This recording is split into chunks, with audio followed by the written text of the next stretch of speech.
This is my American culture reaction video. After reading the article, I felt it depicted our culture exactly as it is, but with a twist. The article goes over the activities and rituals that we do in our day-to-day lives, but just with the viewing of an outside perspective that doesn't understand why we do the things we do. We brush our teeth, all of our bathroom stuff is extremely private, and we don't empty out our medicine cabinets, keeping things forever, thinking we might need them. And being seen from an outside perspective, it does come across very strange because there's no insight to the reason why we do what we do unless you're someone who does it on a day-to-day basis. The article put into perspective to me that our lives only sound and seem normal to us because we live them every day. We're raised a specific way. We're taught that the bathroom is a private place and what you do in there you don't need to tell everyone about. And other cultures see that and it's odd, but it's not odd to us because it's our reality. And the article really opened my eyes to stepping back and just listening and learning about other cultures and seeing that everything might seem different, but different isn't bad, because just because it's not understood by us because we don't live it doesn't mean it's not beneficial and it's not normal in a sense, but it's a different normal than a regular normal for us. An event where we all gather around a ceremonial flame with our vehicles and cars parked around that we transport ourselves with. We all dress in similar colors and we all apply the same colored paint to our faces to intimidate an opponent.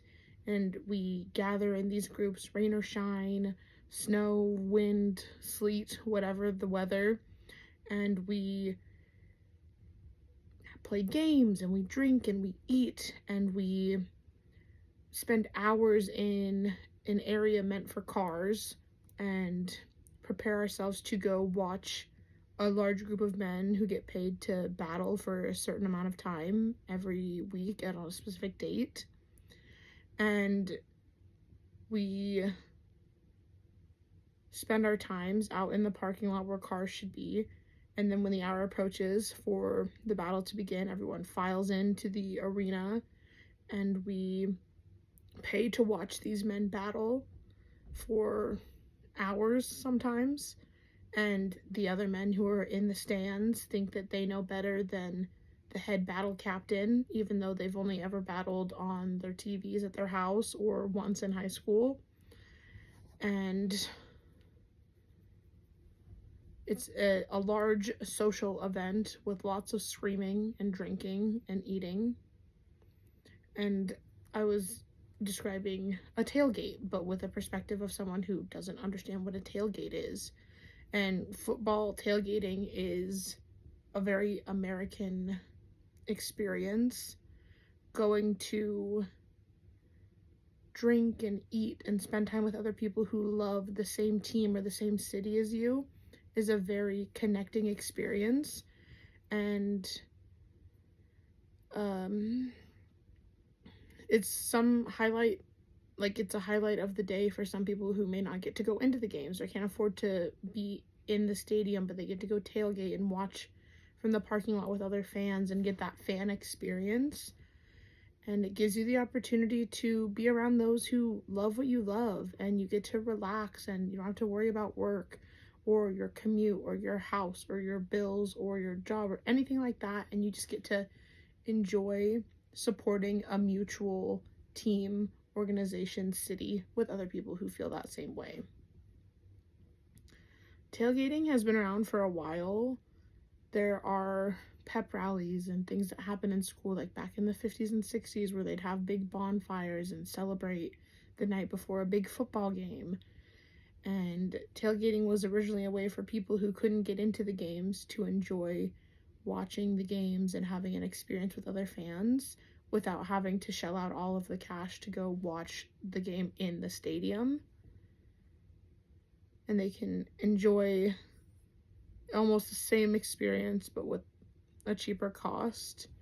Nowadays, tailgating is just as important to those who attend the games as it is to those who don't attend the games, and it's become a tradition for many fans and families and friends to gather before a big game and spend time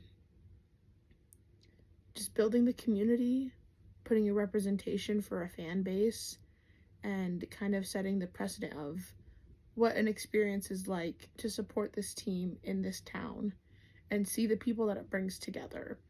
Because sports is so much deeper than the franchise, than the team, than the players. It's about the community. Getting a community, a football team or a basketball team, is something that the whole community can get behind and support. So tailgating is a reflection of everyone from different parts of the community coming together and just forgetting about regular life and just supporting the team and the sport and the city that they love.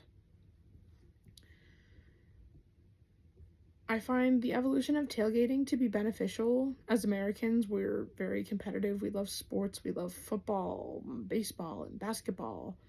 And having a great time and getting in a space with other fans to drink and talk and play games and eating is a really fun experience. It's something that is only mostly majority a high experience of positivity. There's obviously some downsides to excessive drinking and like the overall safety of fans, but they generally keep it pretty organized, and a lot of them are more family events. Like, it just depends on the city and the fan base. While tailgating was once for people who couldn't get into games, it's now an event where all are welcome, and it doesn't matter if you go into the arena or just stay in the parking lot. It's just about making friends and building a connection with the community. Judy Keene from USA Today in 2012 wrote that pre-game tailgating isn't just a party, it's a complex community building exercise. And the way that I see tailgating is exactly that same way, where it's a beneficial experience for the community to come together and show support for something that brings in money, fans, and hopefully just overall positivity to the community, which is ultimately something that builds culture, community, connectiveness within the people that live in the specific area.